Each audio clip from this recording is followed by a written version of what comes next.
Welcome to the Rotary Club of Kerrville. We're so glad to have you with us here this afternoon. I'd like to remind each of you to mute your cell phones, and also to our online guests, if you would mute your computer so that we would not interrupt the speakers. I would like to invite Kim Clarkson to lead us in the invocation and the pledge.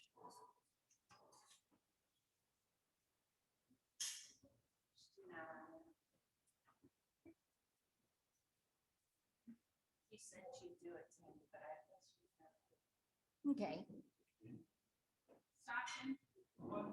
POD. I would like to invite Stockton Williams to lead us in the invocation and the pledge. I'll try to be quick. Let us pray. Father, we thank you for this day. We do hope we get this rain that they keep saying we're getting, because we need it very much. We thank you for this opportunity to come together. We thank you that we live in a free country where we can have elections, and we hope that if they didn't early vote, that people will vote this coming Saturday. We ask a blessing on both of the candidates, and we thank you for this food. In Jesus' name, amen. I pledge allegiance to the flag of the United States of America and to the republic for which it stands, one nation, under God, indivisible, with liberty and justice for all.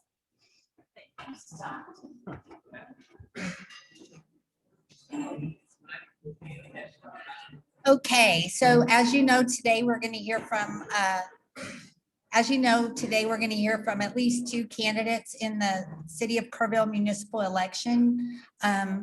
We are a civic-minded group, so there's nothing better than learning about candidates before you do your most important duty in civic life is to vote. So I'm going to invite Clint Morris up. He's going to serve as the moderator or the guest speaker for our two candidates.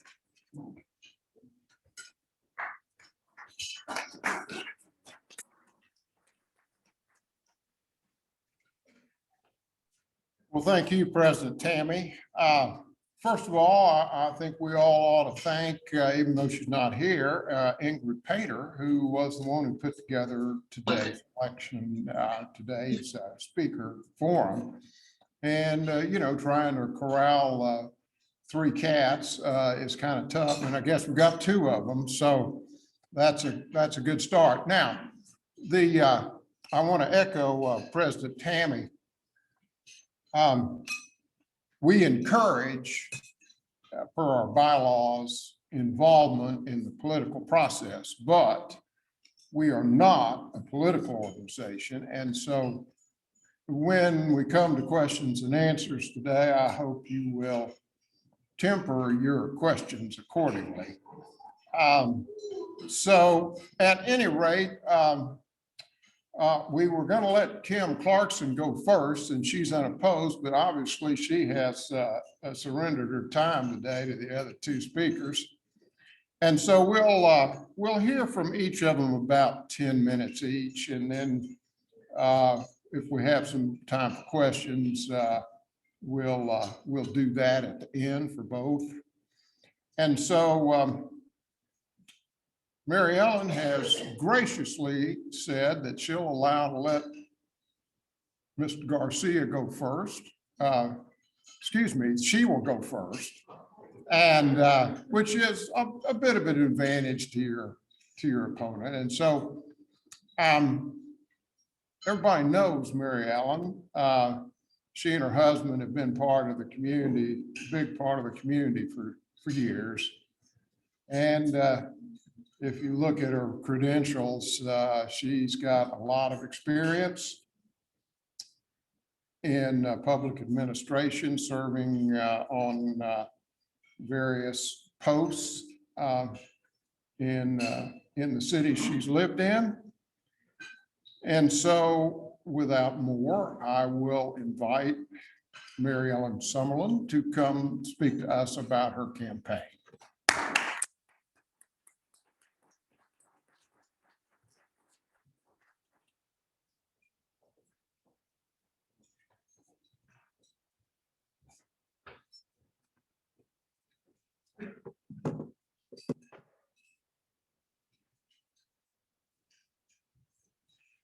I want to start by thanking you, Noon Rotary, for this opportunity. It's great to be able to speak to citizens in a format like this that's nonpartisan. The campaign is nearly over, and our biographies are probably pretty well known to all of you. So let me cut straight to the chase. I want to give you 6 reasons why you or some of your friends who maybe haven't already voted should consider voting for me. The first one is my prior experience. Personnel people say the best indicator of future success in a job is past success in a job. I've done this job. I know what's involved. I know how to look at things and analyze them. Been through that. Headwaters taught me a lot about our water resources in this city, and that's an advantage because that's a #1 priority for us to keep in mind. I was on the city council for almost a full term, 1 year in the majority and 1 year in the minority. And I learned how to function in both of those situations. I was on the EIC as the liaison from the council that first year, but when Bonnie White was elected mayor, she appointed somebody else. In my work with different nonprofits in the community, I think I've had the chance to learn what kind of community we are, to get our cultural, our spirit and culture as a community in my head. I also have some education that relates. Some of it's college degrees, some of it's prior on the job training. I think I represent the broad, moderate, middle of the road public opinion in Kerrville. The majority of us, I believe, are not extremists or ideologues. We're practical people who solve problems in a sensible way every day, and that's what we expect from our local government. You may be certain that if I'm elected, I will focus on the genuine work of the city council and only on topics that the city council can really address. Water, wastewater, drainage, police and fire and EMS, conservative fiscal management, outstanding parks and amenities, development and growth management, conserving our small town atmosphere in the spirit of the 2050 plan. I am a fiscal conservative. My attitude toward taxes and debt reflect this. On tax policy, I'm a big fan of the property tax because it's progressive. The people who live in big houses pay more than the people who live in modest houses, and I think that's fair. I'm also a fan of the property tax because it naturally grows with our economy. When things are going well with our economy, when we're in boom times, the values of our properties rise, and so the property tax rises, and it naturally goes with the growth of a city. As a city grows, there are going to have to be more services, more pipes in the ground, more policemen, more parks personnel, just more of everything. So it naturally works out that way. Now, if you, as we, live in a city that's been conservatively managed for a long time and is in an excellent financial position, then when a crisis comes, like this year, the city council can easily afford to say, no, we'll cut the tax rate because the appraisals have spiked up so fast, and we'll hold the income of the city pretty level. You can afford to do that when your house is in order. You can afford to do things like the city did with the water bills after the big freeze. They said everybody's going to pay the same water bill in March that they paid in February before the freeze. Even if you had a huge leak under your driveway, like I did, and had to wait for 10 days for the digging machine to come and fix it, you didn't get charged for all that water that was going to waste. We can do that kind of sensible problem solving because we're in good financial shape. There are people who think that taxes should be cut every year. I'm not one of them. As I've explained, I think the property tax and the economy naturally balance each other out. I think it's great when there's a crisis to hold income steady and say we'll operate on the same income next year that we had last year. But there was a time on the city council when there was no crisis. And it looked to me like we were just cutting taxes for the sake of cutting taxes and having something to brag on. That's not my way. And I voted against it. Lost, but voted my conscience. I think anybody can look at a tax policy and see that that's going to be unsustainable over years. If you cut the taxes steadily all the time, gosh, our biggest expenditure is personnel. How long is it going to be before you're starting to lay off firefighters and policemen? You can't cut taxes forever. It can't be, in my opinion, that can't be your policy. That can't be your goal. Good fiscal management, not just automatic tax cuts. Same way with debt. The city adopted over 10 years ago a policy that says there will be no change. Well, let me say this. Everybody knows that the tax rate is divided into two parts, right? One part is for operations and management. The other part's for the support of the public debt. And you'll see that reflected in public notices of the tax rate. The city council long ago adopted the policy that that tax rate portion cannot go up, cannot exceed that percentage of the tax rate without a vote of the citizens. That's a very good break. That is the kind of guardrail we need. That's not a fresh new idea. We've had it for a long time, but I support it absolutely. What it means in practice is that the city council cannot issue more debt until some old debt has been retired or some old debt has been refinanced at a lower interest rate. So there's some more gap in that percentage of the tax rate that we can use. My theory is that you elect the city council to make that kind of decision. We are the ones who are deputized by you to study all the details and make a decision about when is the right time to borrow money, how much, and what for.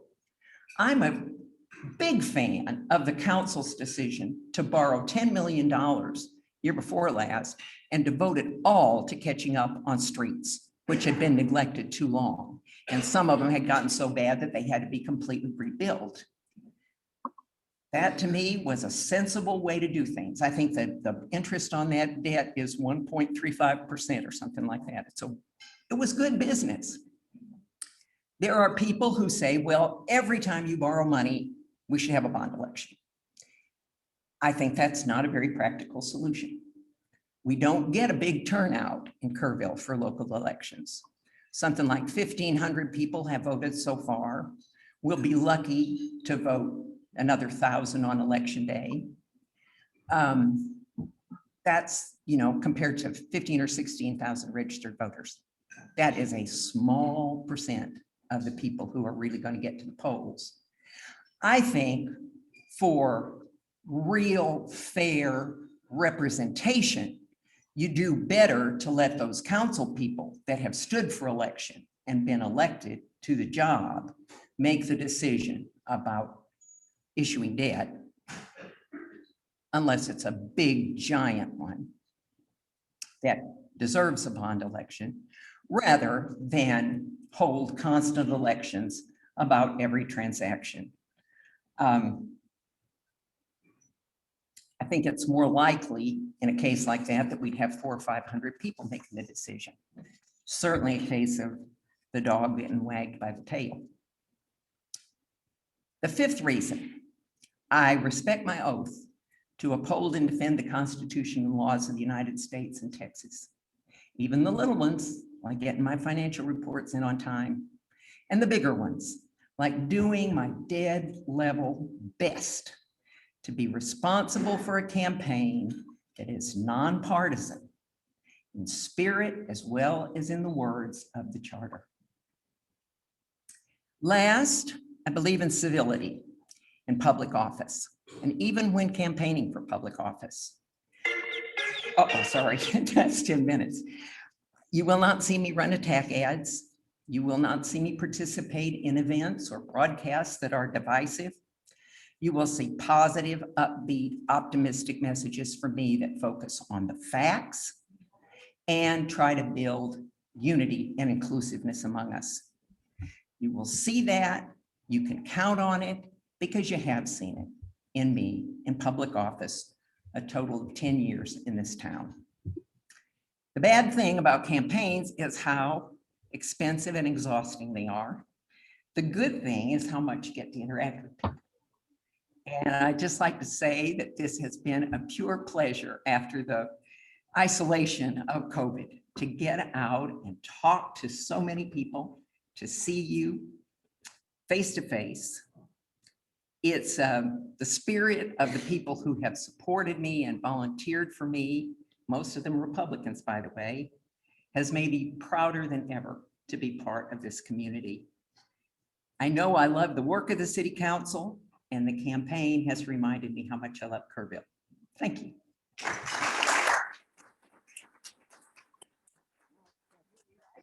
Why don't you sit down here and then we'll let. Oh, so we'll have Garcia both speak, presentations and then the we'll questions. have some Okay. questions, since Okay. we'll have a little more time. Well, thank you, Mary Ellen. Our second candidate here is a young man who has, when you look at his record, demonstrated that he genuinely cares about the city of Kerrville. He didn't just jump up and decide he was going to run for the city council. He has paid his dues working on a number of various committees in the city. He's a new young man who is looking forward to making a contribution to the city. And so please join me in giving a warm Rotary welcome to Roman Garcia.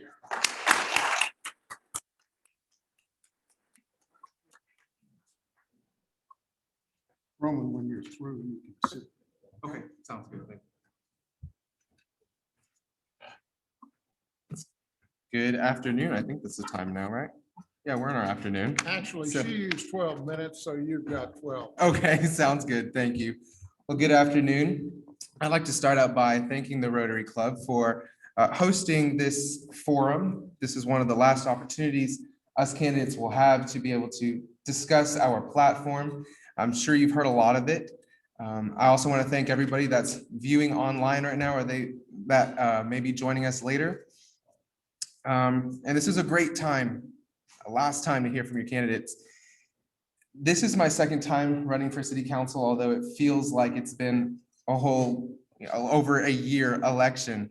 But I've loved the process of getting to meet everybody, meet new people, interact with my community in more ways than I have before.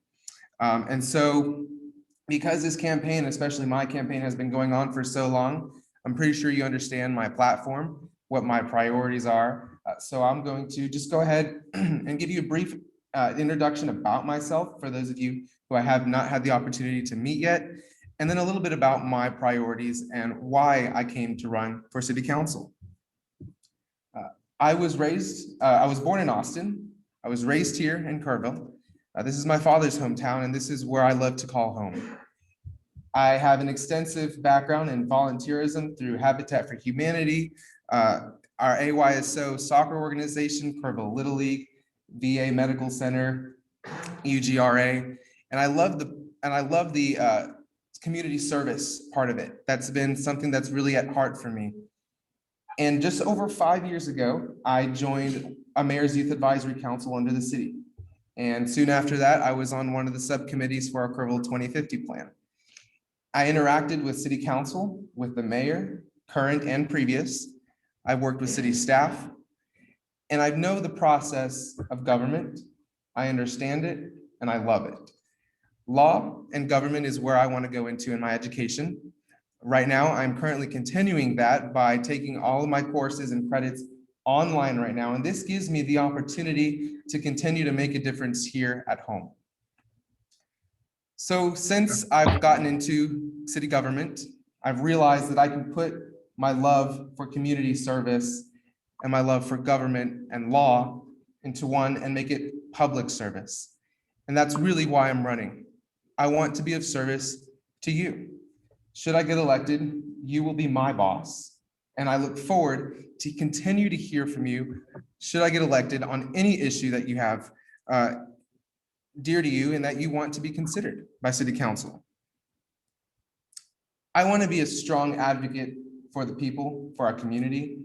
I believe I've demonstrated that through my activism in our City Council meetings. I've attended almost every council meeting that I can. If I don't do it in person, I do it live. And I continue to provide feedback to City Council on issues and matters that are before them, because I think it's very crucial to have the input of our community, of the citizens, for the success of government. Some of my priorities, I really want to make sure that we take care of the needs of the citizens here first. Everything that you have, your taxpayer dollars, your hard-earned money, is what funds all of these projects. And so we're not putting your needs first and making sure that we take care of the basic necessities. City Council isn't doing its job. Right now, we're looking at several developments either coming to Kerrville, or City Council has already considered those projects and they will be coming. But a couple things we have to keep in mind as we grow our economy are a couple of things. One, do we have truly affordable housing to support the people coming here? That's been a struggle for Kerrville for a really long time, and City Council right now and priors have been trying to tackle this issue.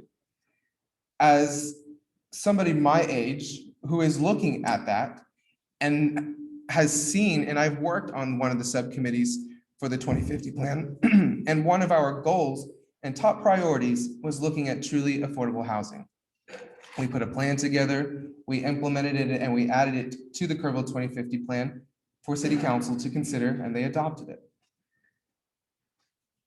Affordable housing has to do a lot with making sure that we're balancing what we're bringing to Kerrville and balancing those quality of life projects that we love, a river trail, for example, to the necessities for our infrastructure. And we really need to make sure that council is looking at the main issues first. Some concerns that have been expressed to me is the fact, one example is that our codes, they are so complicated for the ordinary person to understand. And if you want to renovate your house, I just recently discussed with a friend who's undergoing that process. The codes are so complex. And after meeting with a group this morning, the City Council just recently went from a 2006 international codes and jumped to the 2018. That was a big leap for us, and that was long overdue, but we should have been doing that incrementally as the new updated codes were coming out. Because going from that leap changed drastically. City Council even added, in case you're unaware, a permit now to get a fence on your property if it's above 2.5 feet. These type of restrictions, I don't think benefit the community. They're more stringent on you. And City Council shouldn't be involved in all of those small details in our everyday lives. I spoke on that item, and I tried to ensure that that item wouldn't go past, and I kind of represented some of the community that had the same opinion in that. Unfortunately, that did go past, and it's the opinion of council. But what I believe I can bring to council is bridging the gap, a generational gap in a sense. I understand Kerrville is more of a retirement community. As I've interacted with you, a lot of you have said that, and that's completely fine. And Kerrville is growing, and that's great too. But responsible growth, while we embrace that, is what we need to do. Water is another concern. We've had future decisions for our water sources. We've looked at different water sources, and I would really like council to continue to work and start more working with our local developers, our local entities, and really collaborate them to make sure that we can solve these problems with our community. I'm all for the engagement of our community. I want your input at City Council meetings. I was going to print it out, but I think you can all get the gist of it.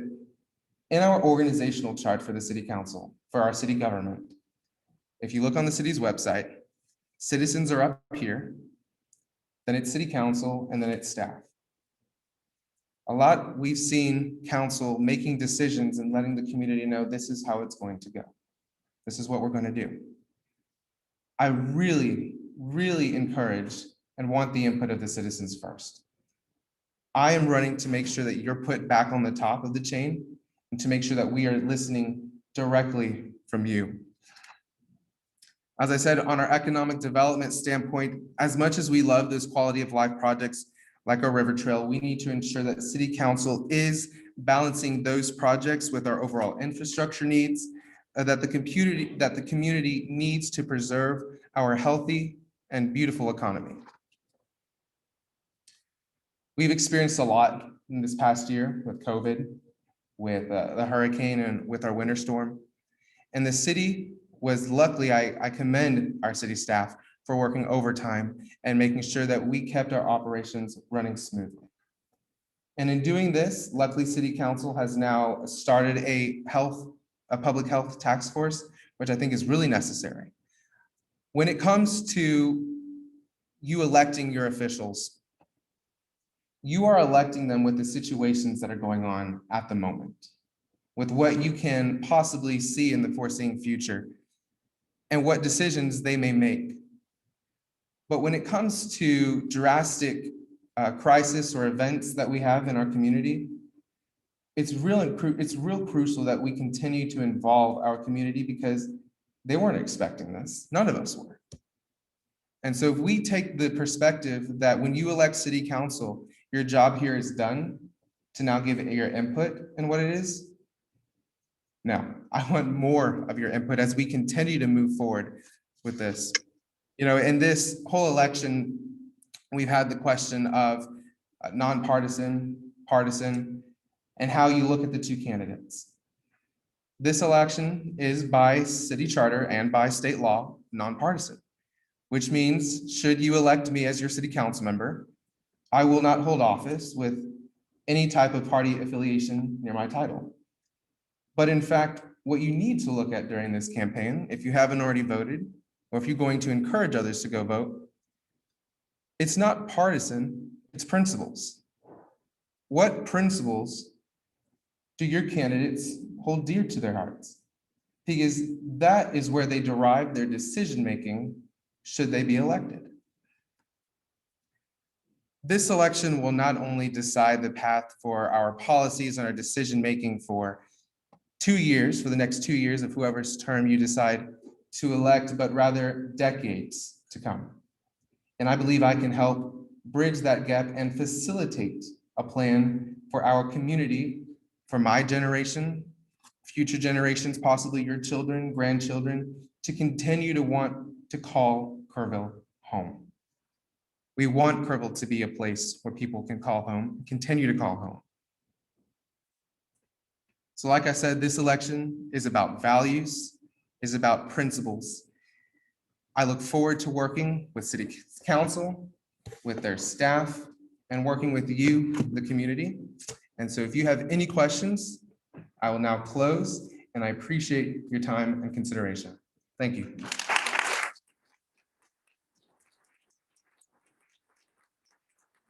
Well, we have 10 minutes for questions, and I don't think we need to take all 10, but if we do, that'll be great.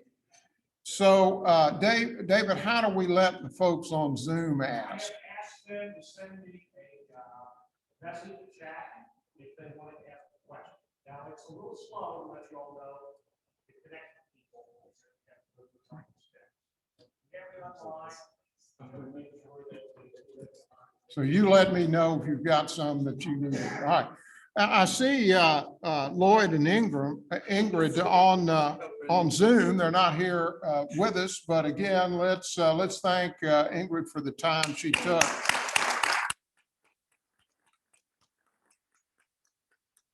All right. Well, with that, we'll open the floor to questions that some of you may have. I knew this would happen. Let us all loose. All right.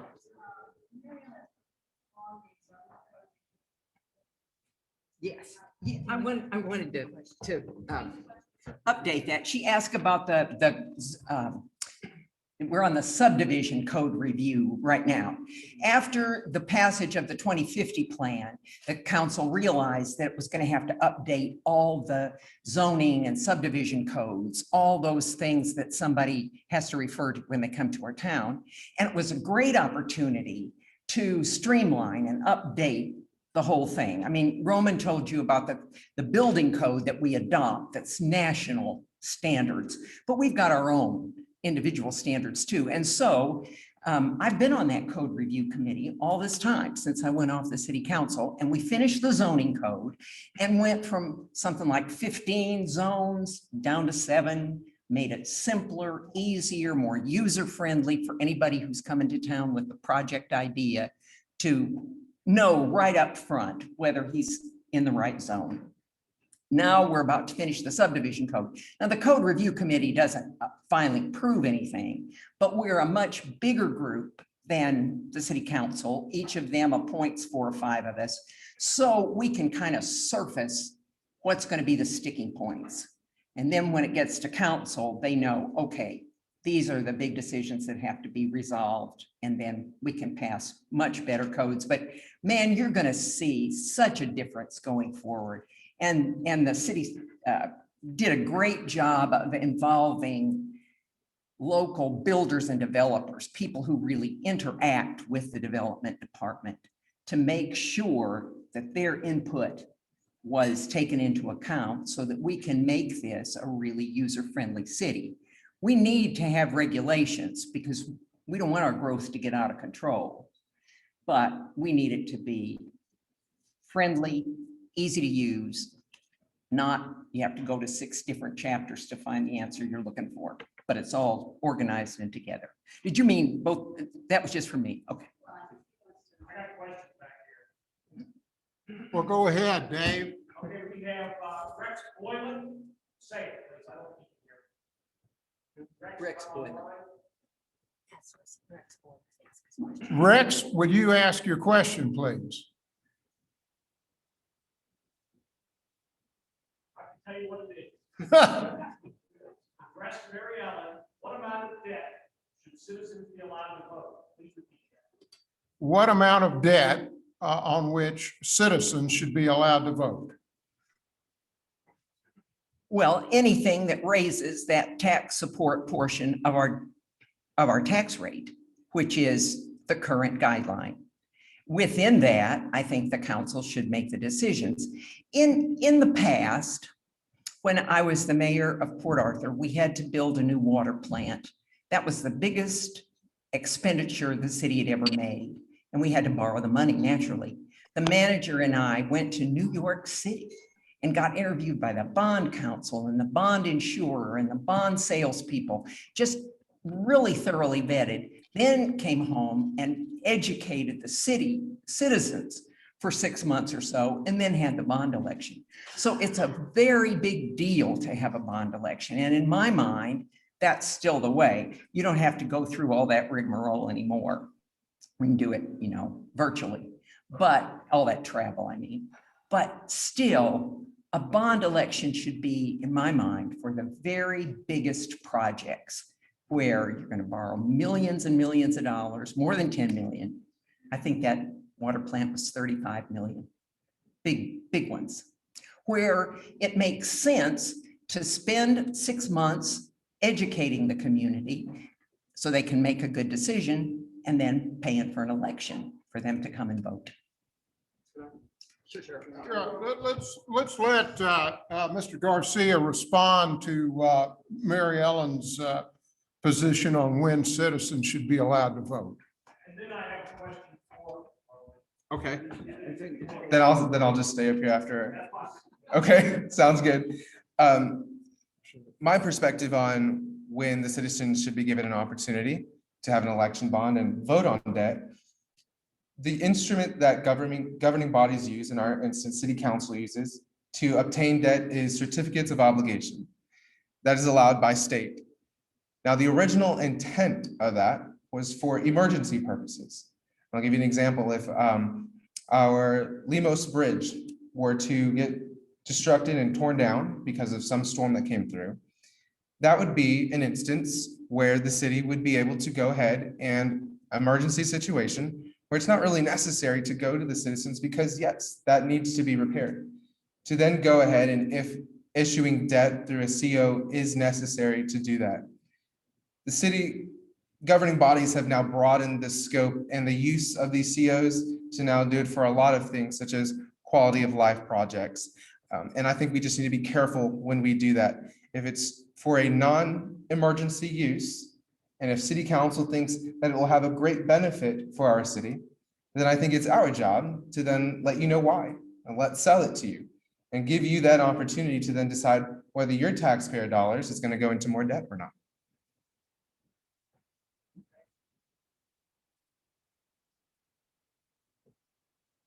Okay, I have a question from Jeff Harris. Jeff, can you come online? Somebody up there said Jeff Harris. Jeff Harris, we're ready for your question. Otherwise, I'll have to say.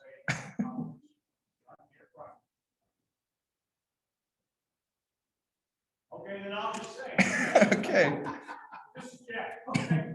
What are Mr. Garcia's, I guess that would be you, Yes. qualifications / life experiences that he feels he has that qualifies him to be on council? What is his experience with private budget? How does he manage a household budget? Okay. Thank you. That was from Mr. Harris. You might want to repeat that. Yes. So the question was, I guess, what qualifications, experiences do I have, such as running a budget, I guess, fiscal management? Was that the main gist of the question? Okay. Okay. Well, and then I guess I'll speak to it in a more broader sense of my qualifications and experience. I've served in government for over 5 years, continue to be an activist for the community. I've served on several boards and leadership positions where I've worked either, I'll give you one example, with our Kerrville Little League, I was the umpire in chief. And I had to work directly with our treasurer to pay the salaries of our umpires. I recruited them, I trained them, paid their salary. That's just one example in a leadership position where I've worked financially.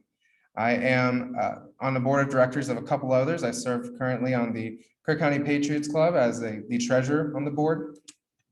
Running financially, I've attended many city council workshops through the budget process and their meetings. So I understand the process of it. In fact, I think it'd be beneficial to include the citizens more and educate you on what we're going to be doing with our budget, because like I said, everything that we do in the city derives from the budget.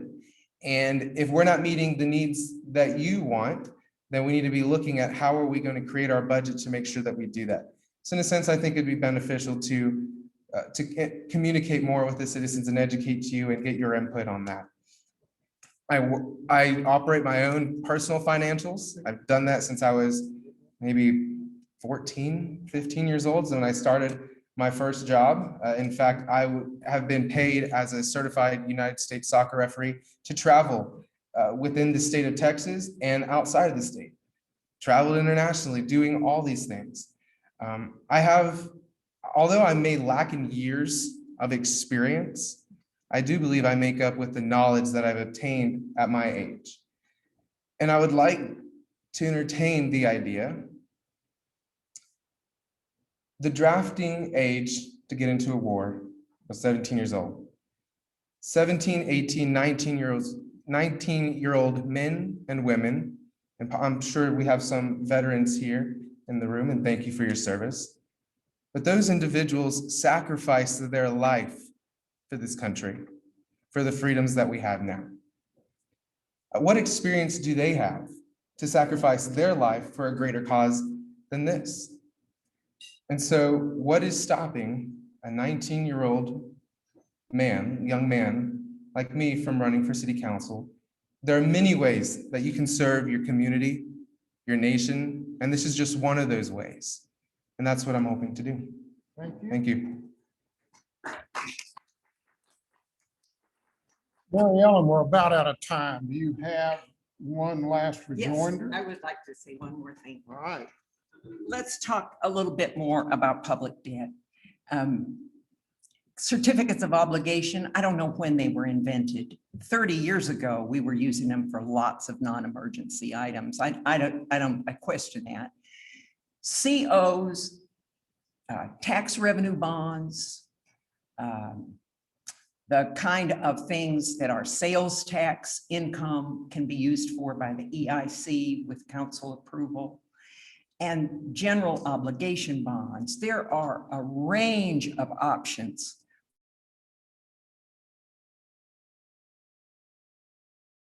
I think we're smart to let that elected group of citizens weigh and balance which is the best instrument to use in a given situation.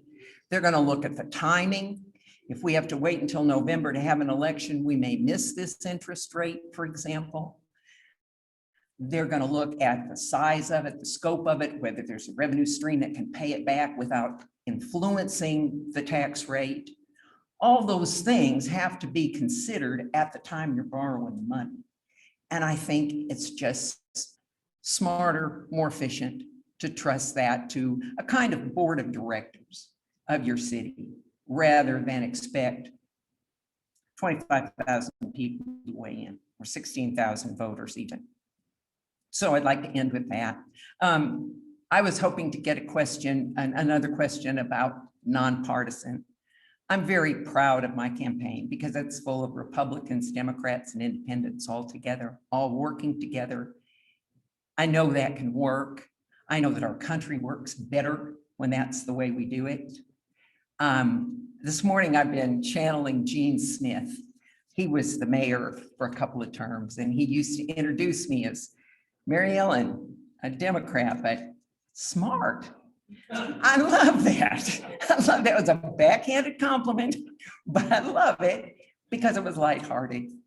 I think we want to keep this stuff lighthearted. We don't want to get down in the mud.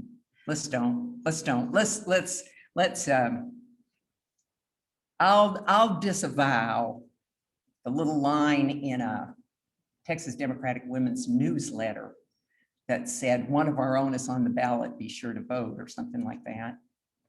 If Roman will disavow an ad from the county Republican Party, that's just not nonpartisan. Thank you.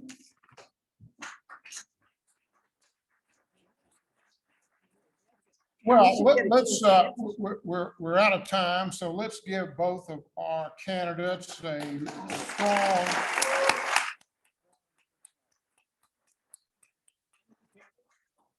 Y'all stay up here. Okay.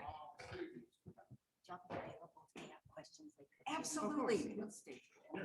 And I can email, I can people to email y'all questions. Sure. Okay, guys, we've got some club business to take care of, but I wanted to let you know that since we have club business, we had to keep our program to the time allotted, which means we're done.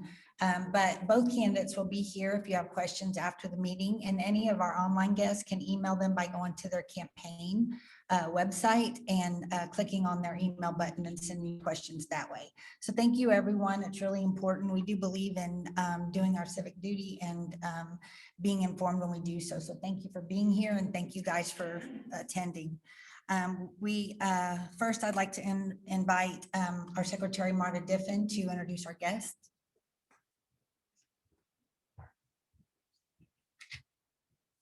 Thank you, Tammy. You guys aren't used to seeing me up here, so it's new for all of us. So we have a visiting Rotarian today, Paula Johansson from Sonora Sunrise. Is she here? Maybe online, but welcome.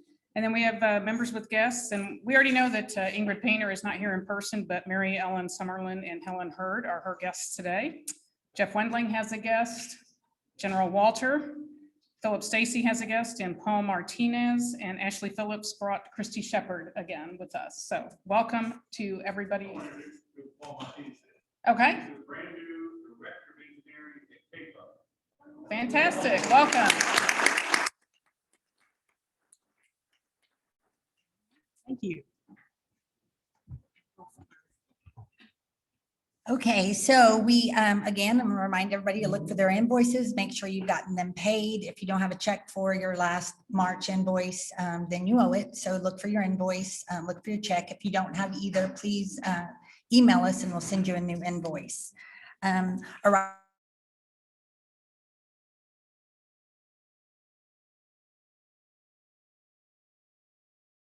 this year, we just decided we weren't going to cancel. So we were going ahead and making our plans, but it meant that we're doing it in a short period of time. So it's been a little rushed, but everything is in place. And I will be sending out through Rise Against Hunger an email that will give you an opportunity to register as a volunteer, and that'll help a lot. Or we have one going online. So either email me or Christy, or utilize that website to do that. They're asking us to make sure that we have everybody on their website too. So that will be May 8th. We're going to begin packaging food at 9 o'clock. It'll be at the Hill Country Youth Event Center.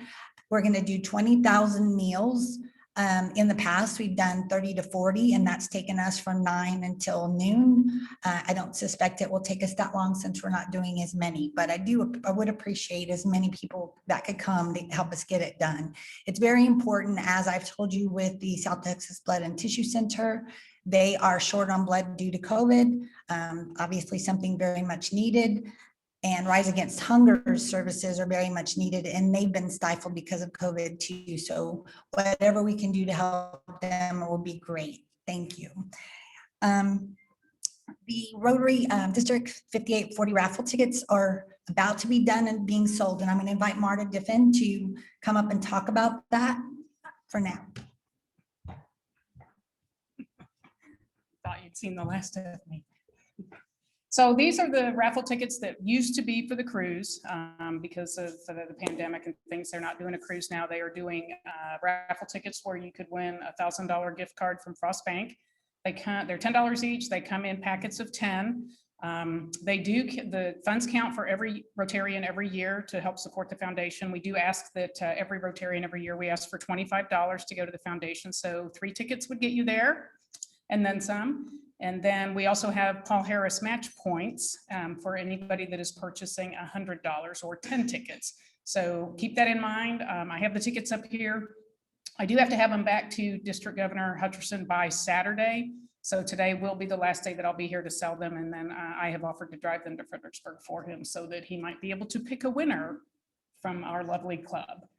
So I'll be hanging around a little bit after the meeting, but do consider getting tickets to help get your Paul Harris and to help the club and to get those match points.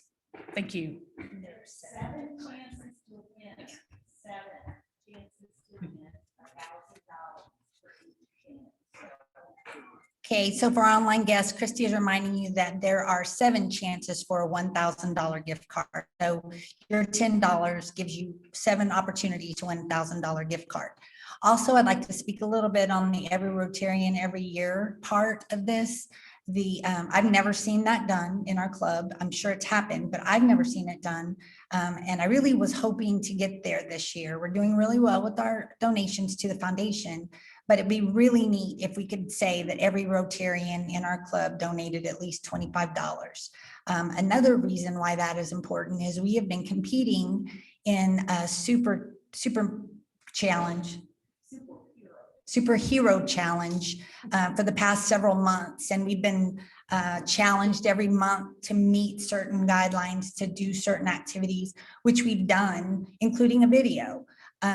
But the last thing that we have to do is say that every Rotarian every year has been met this year with all of our Rotarians donating at least $25. So if you could do that, we can't win the prize, which is cash, if we don't meet all the challenges. So 3 tickets will get you that $25 goal that we need you to do for Rotarians.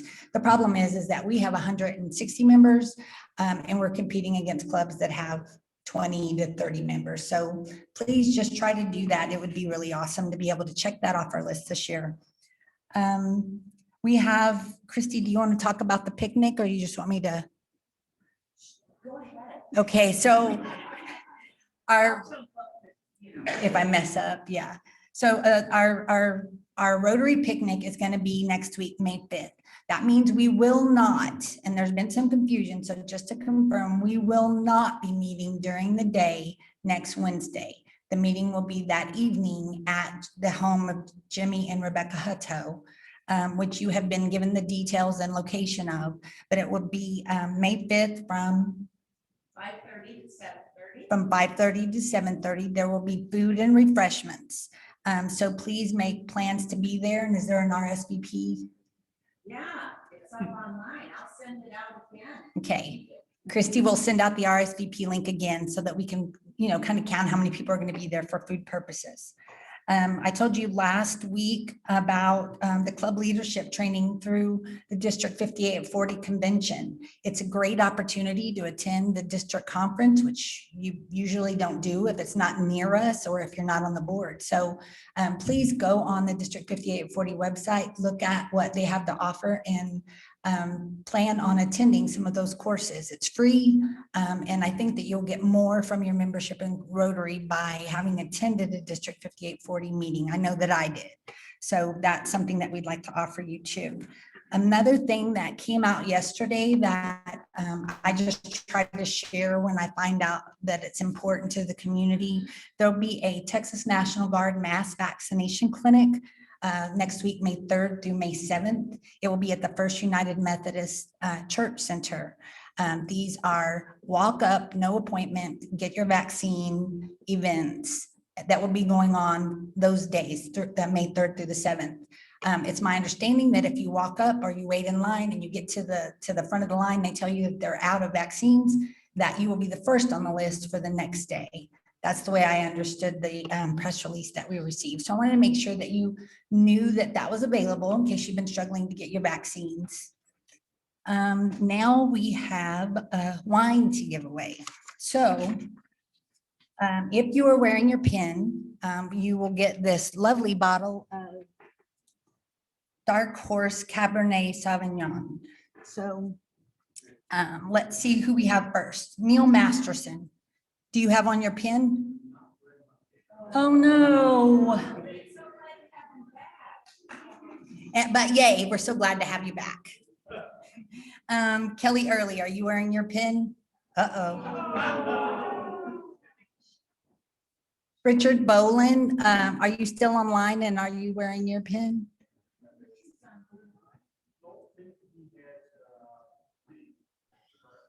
No pen, sorry. No pin. All right, well, Delane Siegerman, are you wearing your pin? Yay. Okay, guys, this has been a really great meeting. Remember, we're not meeting in person next week, but only having the picnic that evening. And thank you all for being here, being interested in your local election. If you'll join me in the four-way test. Of the things that we think, say, or do, is it the truth? Is it fair to all concerned? Will it build goodwill and better friendships? Will it be beneficial to all concerned?